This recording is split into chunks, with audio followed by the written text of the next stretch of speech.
تو اس آیت سے پتہ چلتا ہے کہ انہیں ان سے پہلے یعنی ان کے شوہروں سے پہلے نہ کسی انسان نے ہاتھ لگایا اور نہ کسی جن نے.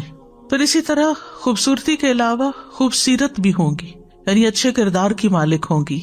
سورۃ الرحمن کی آیت نمبر 70 سے 72 میں جنت کی خواتین کی خوبیاں بیان کرتے ہوئے اللہ تعالیٰ فرماتے ہیں ان میں خوبصورت عورتیں ہیں، خیرات نیک خیر سے، حسان حسن سے خوبصورت. تو تم دونوں اپنے رب کی نعمتوں میں سے کس کس کو جھٹلاؤ گے؟ سفید جسم سیاہ آنکھوں والی عورتیں جو خیموں میں روکی ہوئی ہیں، نگاہیں نیچی رکھنے والیاں اور بڑی بڑی آنکھوں والیاں. سورۃ صافات میں فرمایا اور ان کے پاس نگاہ نیچے رکھنے والی موٹی آنکھوں والی عورتیں ہوں گی جیسے وہ چھپا کر رکھے ہوئے انڈے ہوں.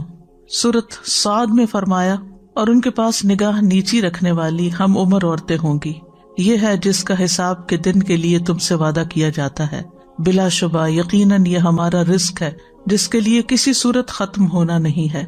اب آپ دیکھیے کہ سورۃ الرحمن ہو، سورۃ صافات ہو، سورۃ صاد ہو، ان سب میں جو کامن چیز ہے وہ قاصرات الطرف ہے، نگاہیں جھکانے والی.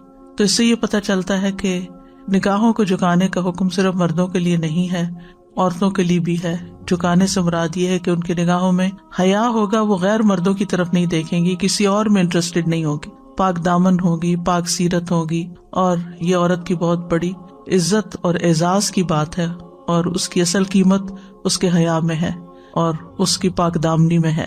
اور ان سب میں پھر نگاہوں کی خوبصورتی کی بات بھی ہے. پھر جنتی عورت کے دوپٹے کی بات بھی ہے. تو جنت میں جانے کے لیے حیا بھی ہونا چاہیے اور دوپٹہ بھی ہونا چاہیے، جو افسوس کے ساتھ کہنا پڑتا ہے کہ آج کی عورت نے اس کو خیر بات کہہ دیا ہے. بخاری کی روایت ہے، نبی صلی اللہ علیہ وسلم نے فرمایا اگر جنت کی عورت زمین کی طرف جھانک بھی لے تو ان دونوں کے درمیان یعنی زمین اور آسمان کے درمیان جو کچھ بھی ہے وہ روشن ہو جائے گا اور خوشبو سے بھر جائے گا. یعنی صرف اس کے جھانکنے پر یعنی خوبصورتی سے ہر چیز روشن ہو جائے گی اور خوشبو سے ہر چیز معطر ہو جائے گی. اس کے سر کا دوپٹہ بھی دنیا اور اس کی ساری چیزوں سے بڑھ کر ہے. وَلَنَصِيفُهَا عَلَى رَأْسِهَا خَيْرٌ مِّنَ الدُّنْيَا وَمَا فِيهَا. تو اس سے ایک اور بات بھی پتہ چل رہی ہے کہ دوپٹہ سر کے لیے ہوتا ہے، صرف گلے میں ڈالنے کے لیے نہیں ہوتا. تو جنتی عورتوں کے گیت کی بات بھی آتی ہے. ابن عمر رضی اللہ عنہ کہتے ہیں رسول اللہ صلی اللہ علیہ وسلم نے فرمایا اہل جنت کی بیویاں اپنے شوہروں کے سامنے ایسی اچھی آواز سے گیت گائیں گی جو کبھی کسی نے نہیں سنی ہوگی. ان کے گیت کے بول یہ ہوں گے، یعنی تھوڑے سے یہاں ذکر ہیں، نحن الخیرات الحسان ازواج قوم کرام ینظرن بقرۃ اعیان. ہم خوش اخلاق اور حسین چہرے والیاں ہیں، معزز لوگوں کی بیویاں ہیں جو ٹھنڈی آنکھوں اور مسرور نگاہوں سے دیکھیں گے. تو خوش اخلاقی کا ذکر بھی ہے اور حسین چہرے والی اور معزز لوگوں کی بیوی. یعنی دنیا میں تو بعض اوقات یہ ہوتا ہے کہ ایک بہت پاک دامن نیک خوبصورت بیوی کسی ایسے مرد کے ہاتھ آ جاتی ہے جو اس کے قابل نہیں ہوتا، لیکن وہاں پر جہاں عورتیں اچھی ہوں گی وہاں ان کے شوہر بھی اچھے ہوں گے. اسی طرح یہ بھی بول لکھے گئے ہیں، نحن الخالدات فلا نمتنہ، نحن الآمنات فلا نخفنہ، نحن المقیمات فلا نزعنہ. ہم ہمیشہ رہنے والیاں ہیں، ہم کبھی نہ مریں گی، ہم امن اور سلامتی والیاں ہیں، یعنی ہماری زبان یا کسی سے کوئی تکلیف پہنچنے والی نہیں ہے، ہم کبھی نہ ڈریں گی، ہم مقیم رہنے والیاں ہیں، ہم کبھی کوچ نہ کریں گی، یعنی یہ اسی جنت میں ہی ہمیشہ رہیں گی. دنیا میں تو یہ ہوتا ہے کہ بعض اوقات ہسبینڈ وائف کے درمیان بہت اچھی محبت اور تعلق ہوتا ہے، لیکن ایک دن جدائی ہو جاتی ہے، یا کبھی شوہر پہلے فوت ہو جاتا ہے، کبھی بیوی پہلے فوت ہو جاتی ہے، لیکن جنت میں جدائی کا بھی کوئی ڈر نہیں ہوگا. پھر جنت میں حوریں بھی ہوں گی. سورۃ الدخان میں آتا ہے کہ جنتیوں کی شادی حوروں سے کی جائے گی. اسی طرح ہوگا اور ہم ان کا نکاح سفید جسم سیاہ آنکھوں والی عورتوں سے کر دیں گے جو بڑی آنکھوں والی ہیں. سورۃ الواقعہ میں آتا ہے اور ان کے لیے وہاں سفید جسم سیاہ آنکھوں والی عورتیں ہیں جو فراخ آنکھوں والی ہیں، یعنی بڑی آنکھوں والی ہیں، چھپا کر رکھے ہوئے موتیوں کی طرح. پھر جنت میں حوروں کے لباس کے بارے میں آتا ہے کہ 70 حلے پہنے ہوئے ہوں گی، یعنی ایک کے اوپر ایک لیئر ہوگی. ابن مسعود سے روایت ہے نبی صلی اللہ علیہ وسلم نے فرمایا کہ سب سے پہلا گروہ جو جنت میں داخل ہوگا ان کے چہرے 14ویں رات کے چاند کی طرح روشن ہوں گے. یہ سابقون الاولون مقربون کی بات ہو رہی ہے. دوسرا گروہ جو جنت میں داخل ہوگا ان کے چہرے آسمان پر موجود چمکدار ستاروں میں سب سے خوبصورت رنگ والے ستارے کی مانند ہوں گے. ان میں سے ہر ایک کے لیے 2 بیویاں حور عین سے ہوں گی. ہر بیوی پر 70 ہلے ہوں گے جن کی پنڈلیوں کا گودا ان کے گوشت اور جوڑوں کے پیچھے سے نظر آئے گا. یعنی جسم بھی خاص طرح کے ہوں گے، جیسے سرخ شراب کو سفید بوتل سے دیکھا جا سکتا ہے. اب اصل حقیقت تو اللہ ہی جانتا ہے، بہرحال ڈسکرپشن اس طرح آتی ہے. پھر اہل جنت کے پاس خادم بھی ہوں گے جو ان کی خدمت کریں گے، جو جوان اور پھرتیلے ہوں گے. سورۃ الانسان میں فرمایا، اور ان کی خدمت کے لیے ایسے لڑکے دوڑتے پھر رہے ہوں گے جو ہمیشہ لڑکے ہی رہیں گے. جب تم انہیں دیکھو تو سمجھو کہ وہ بکھرے ہوئے موتی ہیں. یعنی موتیوں کا بکھرنا ایک ایسا حسین منظر ہے کہ جس کا انسان تصور نہیں کر سکتا. پچھلے دنوں کسی نے مجھے ایک ویڈیو بھیجی جس میں ایک شادی میں جو ڈیکوریشن تھی وہ کتنے لاکھ کی تھی؟ 25 لاکھ. اور اس میں کیا تھا کہ فلاورز کی جگہ موتیوں کی لڑیاں ڈیکوریشن کے لیے پورے شانڈلیئرز کے ارد گرد اور آس پاس جو تھی وہ ہر طرف نظر آ رہی تھی. ابن کثیر کہتے ہیں کہ جنت والوں کی خدمت کے لیے نوجوان لڑکے چکر لگائیں گے، یعنی گھومتے پھر رہے ہوں گے ادھر ادھر، اور یہ جنت میں ہی رہنے والے ہوں گے. مخلدون کا لفظ آتا ہے ان کے لیے کہ وہ ایک ہی حالت پر رہیں گے، ہمیشہ لڑکے ہی رہیں گے، ان کی حالت تبدیل نہیں ہوگی. وہ عمر کے جس سال میں ہوں گے اس سے ان کی عمریں زیادہ نہیں ہوگی، یعنی ایجنگ نہیں ہوگی ان پر، کیونکہ جتنے ینگ ہوتے ہیں اتنے پھرتیلے اور بھاگ دوڑ کے اور خوبصورت، اور ان کی ادائیں اور ان کے منظر بھی کچھ اور ہی ہوتے ہیں. اور پھر یہ بکھرے ہوئے موتیوں کی طرح، یعنی اپنے مالک کے یا اپنے آقا کے کام پورے کرنے کے لیے ادھر ادھر بھاگ دوڑ رہے ہوں گے. دور سے یوں لگے گا جیسے موتی بکھر گئے ہوں، کیونکہ ان کے چہرے بہت روشن ہوں گے، ان کے رنگ، کپڑے، زیورات بہت خوبصورت ہوں گے، یعنی سجے بنے ہوں گے وہ بھی. حسبتہم لؤلؤا منثورا، یعنی اس سے زیادہ خوبصورت تشبیہ کوئی نہیں ہو سکتی جو کسی کی نمائندگی کرے. کم درجے والے جنتی کے خادموں کی تعداد کے بارے میں عبداللہ ابن عمر کہتے ہیں کہ کم تر درجہ کا جنتی وہ ہوگا جس کے لیے 1000 خادم بھاگ دوڑ کر رہے ہوں گے. ہر خادم ایسے کام پہ مامور ہوگا جس پر اس کا ساتھی نہ ہوگا. پھر انہوں نے یہ آیت تلاوت فرمائی، اذا رأیتہم حسبتہم لؤلؤا منثورا، جب آپ انہیں دیکھیں گے تو انہیں بکھرے ہوئے موتی خیال کریں گے. تو یہ ادنا درجے کی جنتی کی بات ہے، تو پھر اعلیٰ درجے والوں کا کیا حال ہوگا؟ کیونکہ جنت میں جتنی بھی چیزیں ہوں، نہ وہ اسراف کہلائیں گی اور نہ ہی وہ کسی قسم کی فضول خرچی ہے. ہر انسان کے لیے وہ ہوگا جو وہ چاہے گا. پھر اہل جنت کی گفتگو کیا ہوگی؟ گفتگو کا آغاز، اختتام سلامتی اور رب کی تعریف پر مبنی ہوگی. سورۃ یونس میں فرمایا، ان کی دعا ان میں یہ ہوگی، پاک ہے تو اے اللہ، اور ان کی آپس کی دعا ان باغات میں سلام ہوگی. اور ان کی دعا کا خاتمہ یہ ہوگا کہ سب تعریف اللہ کے لیے ہے جو تمام جہانوں کا پالنے والا ہے. تو اس کے لیے ضروری ہے کہ دنیا میں بھی انسان ہر وقت اللہ کا شکر ادا کرتا رہے اور اللہ کی تعریف کرتا رہے. ان کی گفتگو سلامتی پر مبنی ہوگی، کسی قسم کا لغو اور کسی قسم کی دل آزاری کی باتیں نہ ہوں گی. سورۃ الواقعہ میں فرمایا، وہاں نہ تو کوئی بےہودہ بات سنیں گے اور نہ ہی کوئی گناہ کی بات، وہ بس ایک دوسرے کو سلام ہی سلام کہا کریں گے. سورۃ مریم میں فرمایا، وہ اس میں کوئی لغو بات نہ سنیں گے مگر سلام. یعنی اس کا ایک معنی تو یہ کہ سلام آپس میں کریں گے، دوسرے یہ کہ جو بات کریں گے وہ سلامتی والی بات ہوگی، اس کے اندر کوئی تکلیف والی بات نہیں ہوگی. سورۃ ابراہیم میں فرمایا، اور جو لوگ ایمان لائے اور انہوں نے نیک اعمال کیے وہ ایسے باغوں میں داخل کیے جائیں گے جن کے نیچے سے نہریں بہتی ہیں، وہ ان میں اپنے رب کے اذن سے ہمیشہ رہنے والے ہوں گے. ان کی آپس کی دعا اس میں سلام ہوگی یا سلامتی والی ہوگی. لغو اور جھوٹ سے پاک گفتگو ہوگی. سورۃ النبا میں فرمایا، وہاں نہ کوئی بےہودہ بات سنیں گے اور نہ وہ جھوٹ سنیں گے. وہاں وہ دنیا کے حالات کے بارے میں بھی گفتگو کریں گے. سورۃ الطور میں فرمایا، وہ ایک دوسرے کی طرف متوجہ ہو کر گزشتہ حالات پوچھیں گے. فارغ ہوں گے. اب دنیا میں تو بیٹھ کے حالات ڈسکس کرنے کا موقع ہی کم ہوتا ہے.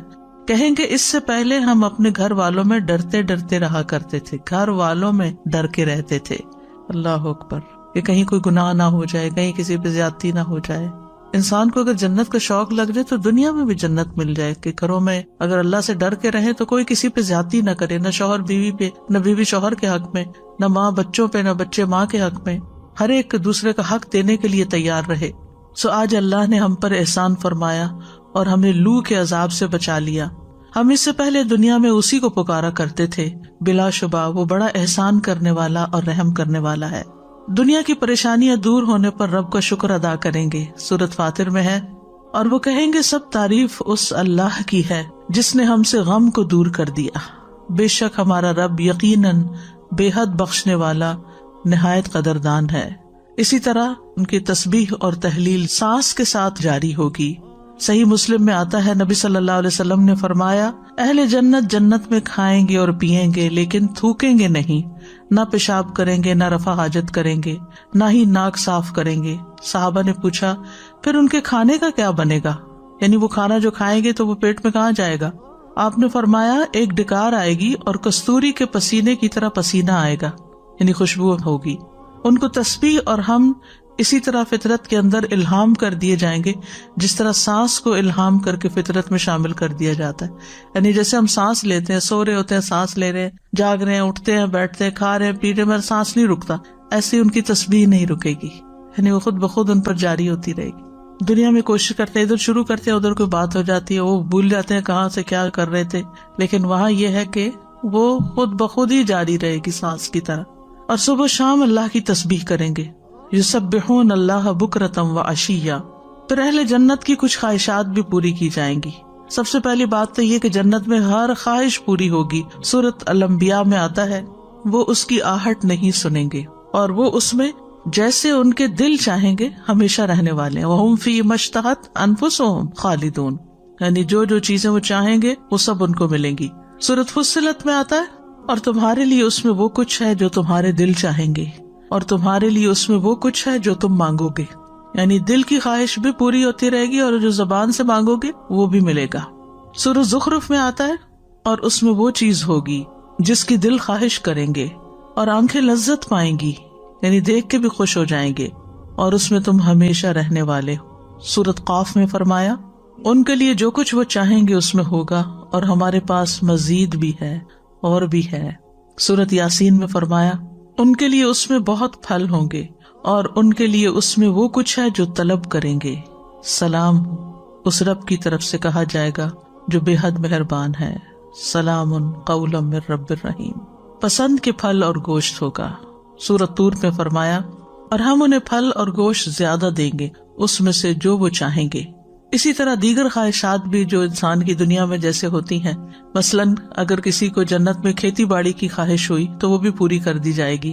صحیح بخاری میں آتا ہے، نبی صلی اللہ علیہ وسلم نے فرمایا، اہل جنت میں سے ایک شخص اپنے رب سے کھیتی کرنے کی اجازت چاہے گا، اللہ تعالیٰ اس سے فرمائے گا، کیا اپنی موجودہ حالت پہ تو راضی نہیں؟ یعنی مفت میں سب کچھ مل رہا ہے۔ وہ کہے گا کیوں نہیں، لیکن میرا دل چاہتا ہے کہ میں کھیتی باڑی کروں۔ آپ نے فرمایا کہ پھر وہ بیج ڈالے گا، پلک جھپکنے میں اگ جائے گا، پک بھی جائے گا، کاٹ بھی لے گا، اور اس کے غلے کے کھلیان پہاڑوں کے برابر ہوں گے۔ دنیا میں آپ نے دیکھا ہوگا کہ جب غلہ نکالتے ہیں تو چھوٹی چھوٹی ڈھیریاں لگاتے ہیں، وہ پہاڑوں جتنی ہوں گی۔ اب اللہ تعالیٰ فرماتا ہے، اے ابن آدم اسے رکھ لے، یعنی جب یہ ہو جائے گا تو کہا جائے گا اب رکھ لو، تجھے کوئی چیز آسودہ نہیں کر سکتی، یعنی پوری جنت بھی مل گئی پھر بھی کچھ اور شوق پیدا ہو گیا۔ یعنی انسان کے اندر انسٹنکٹ میں ہے یہ چیز کہ اس کو مزید کی طلب رہتی ہے، کچھ اور کروں کچھ اور کروں۔ اسی طرح اولاد کی خواہش پوری ہوگی۔ رسول اللہ صلی اللہ علیہ وسلم نے فرمایا، اگر کوئی مومن جنت میں اولاد کی خواہش کرے گا تو صرف ایک گھڑی میں حمل، پیدائش اور اس کی عمر اس جنتی کی خواہش کے مطابق ہو جائے، بالکل نیو بورن چاہیے یا 1 سال کا چاہیے، کتنا چاہیے، تو عمر اس جنتی کی خواہش کے مطابق ہو جائے گی۔ پھر جنت میں بازار بھی ہوں گے اور حسن و جمال کو بڑھانے والے۔ دنیا میں تب بازار میں ہو کر آئے تو آپ کو نہانے کی ضرورت رہ جاتی ہے کہ اتنی پولوشن ہوتی ہے۔ حضرت انس کہتے ہیں کہ رسول اللہ صلی اللہ علیہ وسلم نے فرمایا، اہل جنت کے لیے ایک بازار لگایا جائے گا جہاں وہ ہر جمعہ کو آیا کریں گے، اس میں مشک کے ٹیلے ہوں گے۔ جب وہ اس بازار کی طرف نکلیں گے تو ہوا چلے گی جس سے ان کے چہروں، کپڑوں اور گھروں میں مشک بھر جائے گی، اور اس سے ان کا حسن و جمال مزید بڑھ جائے گا۔ جب وہ اپنے اہل خانہ کے پاس واپس آئیں گے تو وہ کہیں گے کہ یہاں سے جانے کے بعد تو تمہارے حسن و جمال میں مزید اضافہ ہو گیا۔ وہ لوگ اپنے اہل خانہ سے کہیں گے، ہمارے پیچھے تو تمہارا حسن و جمال بھی خوب بڑھ گیا۔ اس سے پتہ چلتا ہے کہ جنت میں حسن و جمال بڑھتا چلا جائے گا انسان کا۔ دنیا میں تو کم ہوتا جاتا ہے وقت کے ساتھ ساتھ، خصوصاً بڑھاپے میں، لیکن وہاں پر ایسا نہیں ہوگا، یعنی ایجنگ تو ہے ہی نہیں نا، ہمیشہ ہی جوان رہیں گے۔ اور پھر یہ ہے کہ جہنم والوں کی سزا بھی بڑھتی رہے گی. فلن نزیدکم الا عذابا. جنت کی خوشبو، جنت کی خوشبو دور دور سے آئے گی. رسول اللہ صلی اللہ علیہ وسلم نے فرمایا بے شک جنت کی خوشبو 500 سال کی مسافت سے بھی پائی جائے گی، یعنی جنت سے باہر نکل رہی ہوگی. لیکن جنت کی خوشبو سے محروم رہنے والے کچھ بد نصیب بھی ہوں گے. ان میں سے ایک مال و متاع حاصل کرنے کے لیے علم حاصل کرنا. ابو ہریرہ سے روایت ہے، کہتے ہیں کہ رسول اللہ صلی اللہ علیہ وسلم نے فرمایا وہ علم جو اللہ عز و جل کا چہرہ چاہنے کے لیے حاصل کیا جاتا ہے، یعنی دین کا علم، جس نے اسے دنیا کا مال و متاع حاصل کرنے کے لیے سیکھا، اسے قیامت کے دن جنت کی خوشبو بھی نہیں آئے گی. پھر اپنی نسبت بدلنے والا. عبداللہ ابن عمر سے مروی نبی صلی اللہ علیہ وسلم نے فرمایا جو شخص اپنے باپ کے علاوہ کسی اور کی طرف اپنی نسبت کرتا ہے وہ جنت کی خوشبو بھی نہ سونگھ سکے گا، حالانکہ جنت کی خوشبو تو 70 سال کی مسافت سے آتی ہے. یعنی جو جس کا بچہ ہے اس کو اسی کی طرف منسوب کرنا چاہیے. بعض اوقات اڈاپٹ کر لیتے ہیں نا، بہن کا بچہ، بھائی کا بچہ، پھر وہ بچے اپنے باپ کی بجائے دوسرے باپ کی طرف اپنے آپ کو منسوب کرتے ہیں. پھر ذمی کو قتل کرنے والا. عبداللہ ابن عمر سے روایت ہے رسول اللہ صلی اللہ علیہ وسلم نے فرمایا جس نے کسی ذمی کو ناحق قتل کیا، ذمی وہ نان مسلم جو جزیہ دے کر کسی مسلمان حکومت میں رہ رہا ہو، وہ جنت کی خوشبو بھی نہ پا سکے گا، حالانکہ جنت کی خوشبو 40 سال کی مسافت سے سونگھی جا سکتی ہے. پھر شرم و حیا سے عاری عورتیں. صحیح مسلم میں ہے رسول اللہ صلی اللہ علیہ وسلم نے فرمایا جہنم والوں کی 2 قسمیں ایسی ہیں جنہیں میں نے نہیں دیکھا. ایک قسم تو ان لوگوں کی ہے جن کے پاس بیلوں کے دموں کی طرح کوڑے ہیں جن سے وہ لوگوں کو مارتے ہیں، یعنی ظالم حکمران ہیں. دوسری قسم ان عورتوں کی ہے جو لباس پہننے کے باوجود ننگی ہیں، یعنی سی تھرو ہے، مردوں کو مائل کرنے والی اپنی طرف اور خود بھی مائل ہونے والی. مائلات ممیلات. ان عورتوں کے سر بختی اونٹ کی طرح ایک طرف جھکے ہوئے ہیں.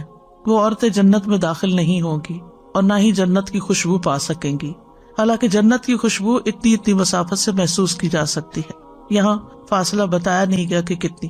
تو یہ وہ اعمال ہیں کہ جو انسان کو جنت سے محروم کرنے والے ہیں، جن سے بچنے کی ضرورت ہے. تو جنت میں لوگوں کے کچھ رینکس بھی ہوں گے، جیسے جنت کے سردار ابو بکر اور عمر رضی اللہ عنہما ہوں گے. آپ نے فرمایا ابو بکر اور عمر جنت کے ادھیڑ عمر کے لوگوں کے سردار ہیں، خواہ وہ اگلے ہوں یا پچھلے، یعنی پچھلی امتوں میں سے بھی جو ادھیڑ عمر میں فوت ہوئے ان کے وہ سردار ہوں گے. حسن اور حسین رضی اللہ عنہما. ابو سعید خدری کہتے ہیں کہ رسول اللہ صلی اللہ علیہ وسلم نے فرمایا حسن اور حسین اہل جنت کے جوانوں کے سردار ہیں، یعنی جو جوانی میں فوت ہو گئے. پھر جنتی عورتیں. جنتی عورتوں میں سب سے افضل ابن عباس کہتے ہیں کہ رسول اللہ صلی اللہ علیہ وسلم نے زمین پر 4 لکیریں کھینچی اور فرمایا کیا تم جانتے ہو یہ لکیریں کیسی؟ لوگوں نے عرض کیا اللہ اور اس کا رسول ہی بہتر جانتا ہے. آپ نے فرمایا اہل جنت کی عورتوں میں سب سے افضل 4 عورتیں ہوں گی، خدیجہ بنت خویلد، فاطمہ بنت محمد صلی اللہ علیہ وسلم، مریم بنت عمران، آسیہ بنت مزاحم جو فرعون کی بیوی تھی. ابن عباس کہتے ہیں کہ نبی صلی اللہ علیہ وسلم نے فرمایا مریم بنت عمران کے بعد جنتی عورتوں کی سردار یہ 3 عورتیں ہیں، فاطمہ، خدیجہ اور فرعون کی بیوی آسیہ. یعنی یہاں ترتیب تھوڑی فرق ہے. جنتی عورتوں کی صفات. انس بن مالک کہتے ہیں کیا میں تمہیں ان عورتوں کی خبر نہ دوں جو جنت میں ہوں گی؟ ہم نے عرض کیا ضرور ہے اللہ کے رسول. آپ نے فرمایا محبت کرنے والی، زیادہ بچے پیدا کرنے والی. جب اسے غصہ آئے یا اس کے ساتھ برا کیا جائے یا اس کا شوہر اس پر غصہ اور ناراض ہو تو کہتی ہے میرا ہاتھ آپ کے ہاتھ میں ہے اور میں اپنی آنکھوں میں نیند کا سرما نہیں لگاؤں گی جب تک آپ راضی اور خوش نہ ہو جائے، یعنی شوہر کو راضی رکھنے والی. پھر جنت کے اندر جانور اور پرندے بھی ہوں گے. نبی صلی اللہ علیہ وسلم نے فرمایا بکریوں کے باڑے میں نماز پڑھ لیا کرو اور اس کی مٹی سے مسح کر لو کیونکہ یہ جنت کے جانوروں میں سے ہیں، یعنی بکری جنت میں ہوگی. اڑنے والا یاقوتی گھوڑا. ابو ایوب کہتے ہیں ایک دیہاتی نبی صلی اللہ علیہ وسلم کی خدمت میں حاضر ہوا اور عرض کیا یا رسول اللہ صلی اللہ علیہ وسلم مجھے گھوڑے بہت پسند ہیں، کیا جنت میں بھی گھوڑے ہوں گے؟ آپ نے فرمایا اگر تم جنت میں داخل ہو گئے تو تمہیں ایسا گھوڑا دیا جائے گا جو یاقوت کا ہوگا اور اس کے 2 پر ہوں گے، تم اس پر سواری کرو گے جہاں چاہو گے گھومتے پھرو گے. یہاں تو لوہے کے جہاز ہوتے ہیں نا، تو وہاں یاقوت کے. جنت میں ہمیشگی ہوگی، خلود.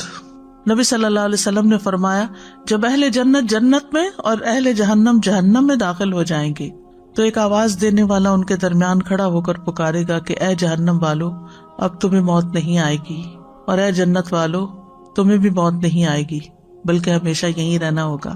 سورۃ الحجر میں فرمایا اس میں انہیں نہ کوئی تھکاوٹ چھوئے گی اور نہ وہ اس سے کبھی نکالے جانے والے، تھکیں گے نہیں.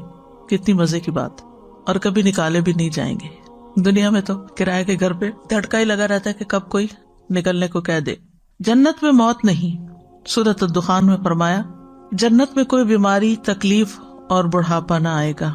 نبی صلی اللہ علیہ وسلم نے فرمایا ایک آواز دینے والا آواز دے گا، اے جنت والو، بے شک تمہارے لیے یہ طے ہو گیا ہے کہ تم ہمیشہ صحت مند رہو گے، کبھی بیمار نہ ہوگے، تم ہمیشہ زندہ رہو گے، کبھی مرو گے نہیں، تم ہمیشہ جوان رہو گے، کبھی بوڑھے نہیں ہوگے، تم ہمیشہ آرام میں رہو گے، کبھی تکلیف نہیں آئے گی۔ بس اللہ سبحانہ تعالیٰ کا فرمان یہی ہے، وَنُودُوا أَن تِلْكُمُ الْجَنَّةُ أُورِثْتُمُوهَا بِمَا كُنتُمْ تَعْمَلُونَ، اور وہ پکارے جائیں گے کہ یہ جنت ہے جس کے تم وارث بنائے گئے بوجہ اس کے جو تم عمل کرتے تھے۔ جنت کی سب سے بڑی نعمت اللہ کا دیدار ہے۔ سورۃ یونس میں اللہ تعالیٰ فرماتے ہیں للذین احسنوا الحسنى وزیادہ، جن لوگوں نے نیکی کی انہی کے لیے نہایت اچھا بدلہ اور کچھ زیادہ بھی ہے، اور زیادہ الحسنى سے بڑھ کر ہے۔ نبی صلی اللہ علیہ وسلم نے فرمایا جب جنتی جنت میں داخل ہو جائیں گے اور جہنمی جہنم میں داخل ہو جائیں گے تو جنتیوں کو پکار کر کہا جائے گا، اے اہل جنت، اللہ کا تم سے ایک وعدہ ابھی باقی ہے۔ جنتی کہیں گے وہ کیا ہمارے میزان بھاری نہیں کر دیے گئے، ہمارے اعمال نامے ہمارے دائیں ہاتھوں میں نہیں دیے گئے، ہمیں جہنم سے بچا کر جنت میں داخل نہیں کیا گیا؟ تو اس کے جواب میں حجاب اٹھا دیا جائے گا، اللہ سبحانہ وتعالیٰ ان کے لیے تجلی فرمائے گا۔ اللہ سبحانہ وتعالیٰ کو دیکھنے میں کوئی چیز حائل نہیں ہوگی بیچ میں۔ نبی صلی اللہ علیہ وسلم نے فرمایا انکم سترون ربکم عیانا، بے شک تم اپنے رب کو صاف صاف دیکھو گے۔ جنت میں جانے والا ہر شخص اللہ تعالیٰ کو دیکھے گا۔ ابو رزین کہتے ہیں میں نے کہا یا رسول اللہ صلی اللہ علیہ وسلم، کیا ہم میں سے ہر ایک اپنے رب کو دیکھے گا؟ ابن معاذ راوی کہتے ہیں کہ کیا قیامت کے دن ہر شخص تنہا اللہ کو دیکھے گا؟ اور اس کی مخلوقات میں اس کی کیا مثال ہے؟ آپ نے فرمایا اے ابو رزین، کیا تم میں سے ہر ایک 14ویں رات کے چاند کو الگ الگ نہیں دیکھتا؟ میں نے کہا کیوں نہیں؟ فرمایا پھر اللہ تعالیٰ تو بہت عظمت والا ہے، چاند تو اللہ کی مخلوقات میں سے ایک مخلوق ہے، بس اللہ تو زیادہ بزرگ اور اعظم ہے۔ اہل جنت کو اللہ تعالیٰ کے دیدار سے بڑھ کر کوئی چیز محبوب نہ ہوگی، یعنی سب سے زیادہ ان کو جس چیز سے خوشی ہوگی وہ اللہ تعالیٰ کو دیکھنا ہوگا۔ نبی صلی اللہ علیہ وسلم نے فرمایا جب تمام جنت والے جنت میں چلے جائیں گے تو اس وقت اللہ تبارک و تعالیٰ ان سے فرمائیں گے کہ کیا تم مزید کچھ چاہتے ہو؟ وہ جنتی عرض کریں گے اے اللہ، کیا تو نے ہمارے چہروں کو روشن نہیں کر دیا؟ تو نے ہمیں جنت میں داخل نہیں کر دیا؟ کیا تو نے ہمیں دوزخ سے نجات نہیں دی؟ تو رسول اللہ صلی اللہ علیہ وسلم نے فرمایا پھر اللہ ان کے اور اپنے درمیان سے پردے اٹھا دے گا۔ جنتی اللہ کا دیدار کریں گے تو ان کو اپنے رب عز و جل کے دیدار سے زیادہ کوئی چیز پیاری نہ ہوگی۔ پھر خاص طور پر ہر جمعہ کو جو یوم المزید ہے، اللہ سبحانہ تعالیٰ کے چہرے کا دیدار ہوگا۔ انس بن مالک کہتے ہیں رسول اللہ صلی اللہ علیہ وسلم نے فرمایا میرے پاس جبریل تشریف لائے اور ان کے ہاتھ میں سفید شیشہ تھا جس میں ایک سیاہ نقطہ تھا اور دھبا تھا۔ میں نے کہا جبریل یہ کیا ہے؟ انہوں نے کہا یہ جمعہ کا دن ہے۔ میں نے کہا یہ اس میں کالا دھبا اور نقطہ کیا ہے؟ انہوں نے کہا یہ وہ گھڑی ہے جس میں قیامت قائم ہوگی، اور جمعہ کا دن ہمارے دنوں میں افضل اور سردار ہے، اور اسے ہم قیامت کے دن یوم المزید کے نام سے پکاریں گے۔ میں نے کہا تم اسے یوم المزید کے نام سے کیوں پکارو گے؟ تو انہوں نے کہا کہ آپ کے رب نے جنت میں ایک وادی بنائی ہے جو سفید مسک سے بھی زیادہ خوشبودار ہے، پر جب جمعہ کا دن ہوگا تو اللہ تعالیٰ اعلیٰ علیین سے اپنی کرسی پر نزول فرمائیں گے، پھر کرسی کے ارد گرد نور کے ممبر ہوں گے جو نہایت عالی شان ہوں گے، نبی آئیں گے یہاں تک کہ ان پہ بیٹھ جائیں گے، پھر اللہ تعالیٰ ممبروں کے ارد گرد سونے کی کرسیاں ڈالیں گے، صدیق اور شہداء آئیں گے یہاں تک کہ وہ ان پہ بیٹھ جائیں گے، پھر اہل جنت آئیں گے یہاں تک کہ ٹیلوں پہ بیٹھ جائیں گے، یعنی ہر ایک کا مقام الگ ہوگا۔ بس ان کے لیے اللہ تبارک و تعالیٰ اپنا جلوہ فرمائے گا یہاں تک کہ وہ اس کے چہرے کی طرف دیکھیں گے۔ وہ فرمائے گا میں وہ ہوں جس نے تم سے اپنا وعدہ سچ کر دکھایا اور میں نے تم پر اپنی نعمت پوری کر دی۔ یہ وہ مقام ہے جس میں اپنے بندوں کی تکریم کر رہا ہوں، ان کو عزت دے رہا ہوں، سو تم مجھ سے مانگ لو۔ چنانچہ وہ یہ سوال کریں گے کہ اللہ تو ہم سے راضی ہو جا۔ اللہ تعالیٰ فرمائے گا میں راضی ہوں، تو اسی وجہ سے میری رضا نے تمہیں میرے گھر میں اتارا ہے اور تمہیں میری تکریم دے دی ہے۔ میں راضی ہوں، تم مجھ سے کچھ اور مانگ لو۔ چنانچہ وہ اس سے مانگیں گے یہاں تک کہ ان کی خواہش ختم ہو جائے گی۔ تو اس وقت اللہ تعالیٰ ان کے لیے وہ کچھ کھولے گا جسے کسی آنکھ نے دیکھا نہیں اور کسی کان نے سنا نہیں اور نہ کسی انسان کے دل پر ایسا گزرا۔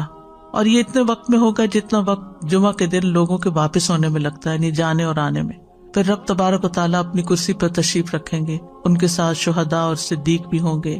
بالا خانوں والے اپنے بالا خانوں میں واپس چلے جائیں گے. وہ سفید موتی کے ہوں گے جن میں کوئی دراڑ اور عیب نہیں ہوگا، یا سرخ یاقوت کے ہوں گے یا سبز زبرجد کے ہوں گے.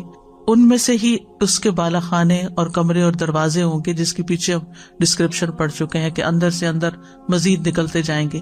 اس میں نہریں ہوں گی، ان میں پھل میوے جھکے ہوئے لٹک رہے ہوں گے. ان میں ان کی بیویاں ہوں گی، ان کے خدمت گزار ہوں گے. وہ جمعہ کی طرف جانے سے بڑھ کر کسی چیز کے محتاج نہیں ہوں گے، اور وہ اس میں مزید کرامات حاصل کر لیں گے. اس میں مزید اللہ تبارک و تعالیٰ کا دیدار حاصل کریں گے. اسی لیے اس دن کو یوم المزید کے نام سے پکارا جائے گا. استاذہ ٹائم مینجمنٹ ہے. میں سوچ رہی تھی اگر انسان صرف یہ سوچے معاملہ ہے، لوگوں سے کوئی کام ہے، وقت کا استعمال ہے کہ مجھے یہ وقت کو اللہ کے دیدار کے کاموں کے لیے استعمال کرنا ہے، تو خود بہت فوکس میں بھی فائدہ ہوگا. بالکل. ورنہ آج کے انسان کی سب سے بڑی مشکل، ایون ہم انسان کی بات نہیں کرتے، اپنے دین والوں کی بھی میں دیکھتی ہوں کہ ٹائم مینجمنٹ اور سیلف آرگنائزیشن جو ہے ان کی، وہ اس میں بہت کمی ہے. اس کے سے وہ کام وقت پہ نہیں کر پاتے کیونکہ ذہن ان کے یہاں وہاں بکھرے ہوتے ہیں. اسٹیون کوے نے کہا تھا نا 7 ہیبٹس آف سکسیسفل پیپل جو ہے ہائیلی افیکٹو پیپل، تو اس میں ایک they keep and in mind, یعنی انجام کو سامنے رکھ کے کام کرتے ہیں. تو اگر ہم جنت کو سامنے رکھ کے کام کریں نا تو کوئی کام مشکل نہ لگے. تو یہ تھا جنت کا بیان، جس میں سب سے ہائیسٹ ڈیلائٹ جو ہے وہ اللہ سبحانہ وتعالیٰ کا دیدار ہوگا. لیکن اس کے لیے اللہ سبحانہ وتعالیٰ ہم سب کو نصیب کرے. وَأَسْأَلُكَ لَذَّةَ النَّظَرِ إِلَىٰ وَجْهِكَ. ظاہر ہے کہ اعلیٰ ترین چیز کو حاصل کرنے کے لیے پھر محنت بھی اتنی ہی کرنی پڑتی، اتنی ہی قربانیاں بھی کرنی پڑتی. تو اس لیے انشاءاللہ کل کا ہمارا ٹاپک ہوگا جنت میں لے جانے والے اعمال، اور ساتھ ہی کچھ ہم انشاءاللہ تعالی آراف والوں کے بارے میں بھی بات کریں گے کہ کچھ لوگ جنت میں چلے جائیں گے اور کچھ جہنم میں، اور کچھ بیچ میں آراف میں ہوں گے جو بعد میں جنت میں جائیں گے. وآخر دعوانا ان الحمد للہ رب العالمین.